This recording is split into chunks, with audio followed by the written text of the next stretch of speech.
Hello, beautiful people. Let's make this beautiful wrap top together. I am Victoria Essien, your favorite fashion design tutor.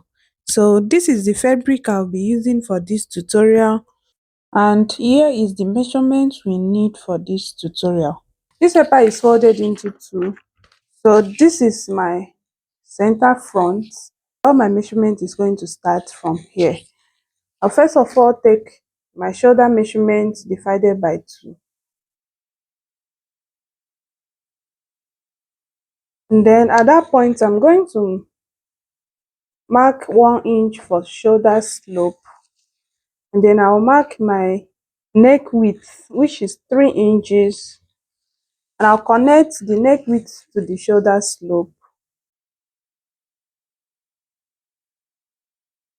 From my neck width, I'm going to mark my armhole measurement. I believe you all know how to get your armhole measurement. That's your bust measurement divided by 6 plus 1.5.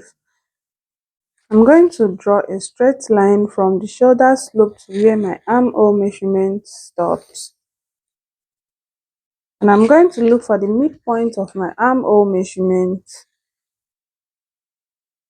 And where I have the midpoint, I'm going to go in by 0.5 inches.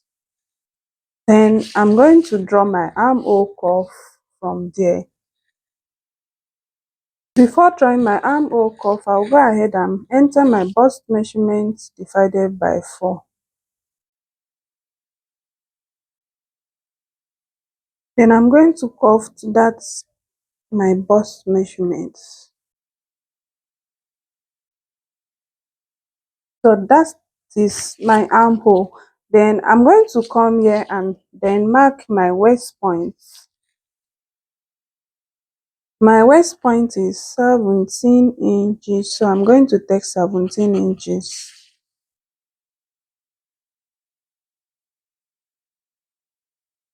I'll draw a straight line. And I'm going to mark my neck depth to be 3 inches deep. And I'm going to curve it to meet my neck width. And I'll come to the waistline and enter my waist measurement divided by 4. Then I'm going to connect the bust measurement from the armhole to the waist measurement.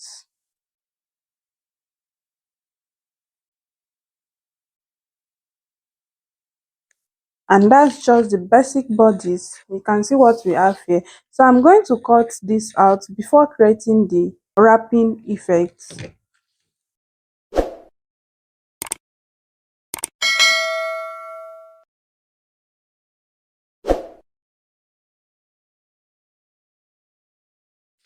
So I now have my basic bodies here. I'm going to open this up, and now the next thing I'm going to do is to decide where the wrapping will overlap each other.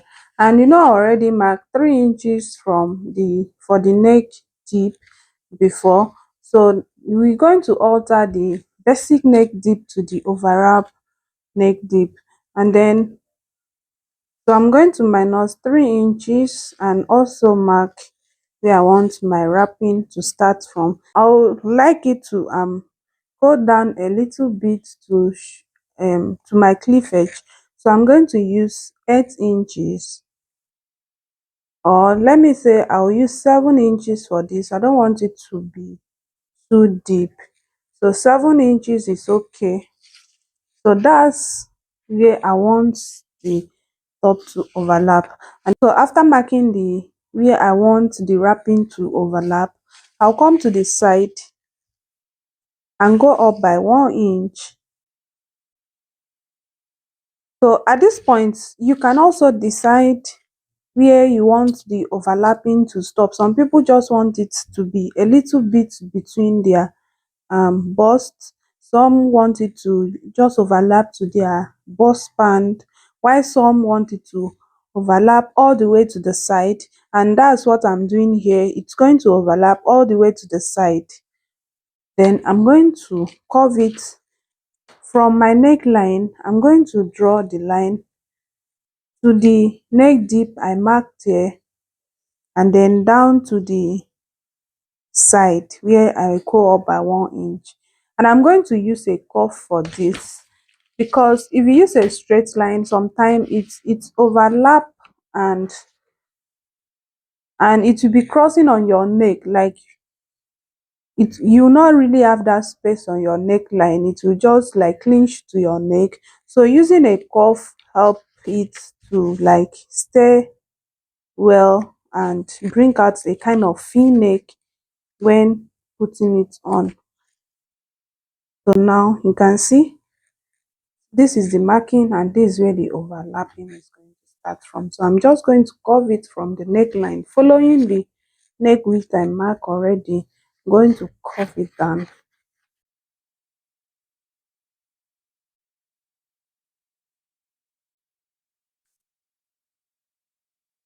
So you see the way my line is going is kind of curvy down to my side.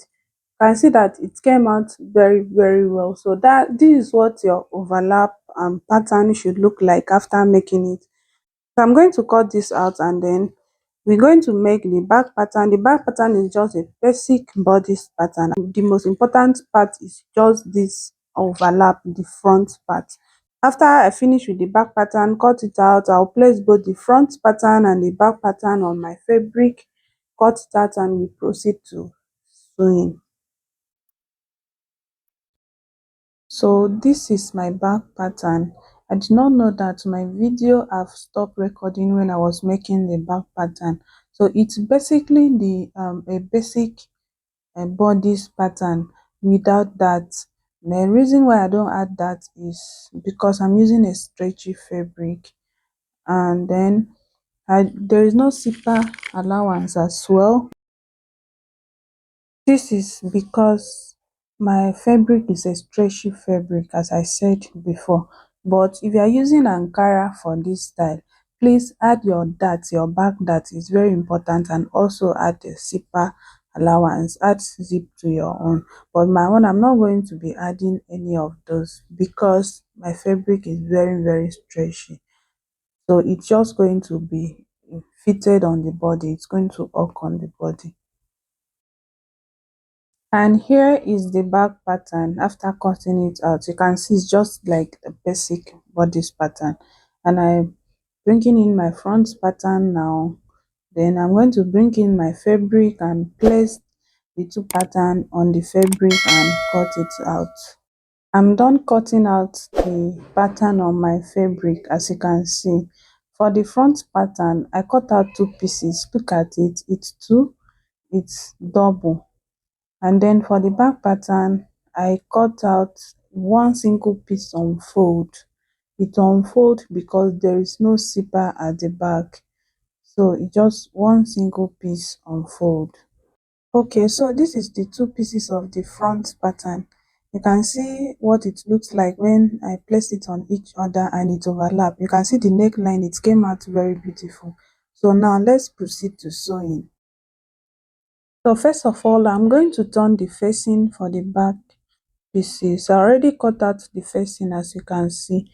So I'm going to place it the way you are seeing on this video, with the right side facing each other, and I'm going to take it to my sewing machine and sew around the neckline, and I'll bring it back.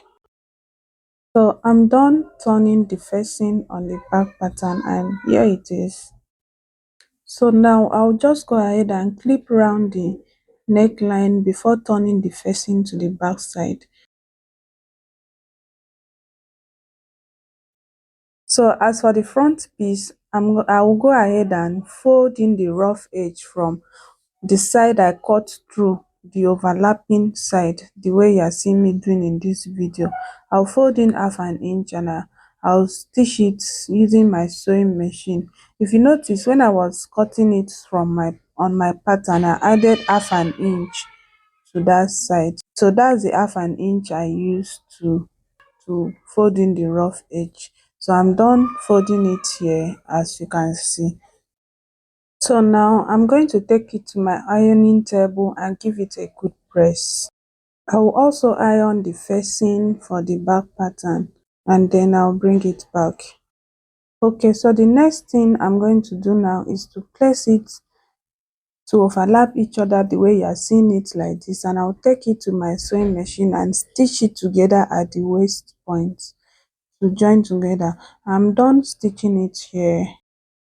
So now I'll bring in the back pattern and place it on the front pattern with the right side facing each other, as you can see, and I'm going to pick it at the shoulder point and I'll take the facing from the back pattern to overlap the front piece, and then I'll stitch it on the shoulder. I'll stitch it together. I'll do the same thing to both shoulder and I'll bring it back.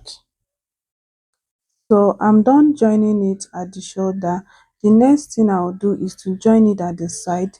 So I'm going to stitch the front and the back pattern together at the side and then I'll bring it back.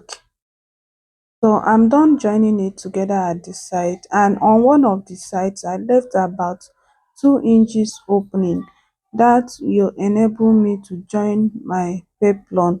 The next thing I'll do is just to go ahead and measure around the waistline. Whatever measurement I have around the waistline is what I will use to cut out my peplum.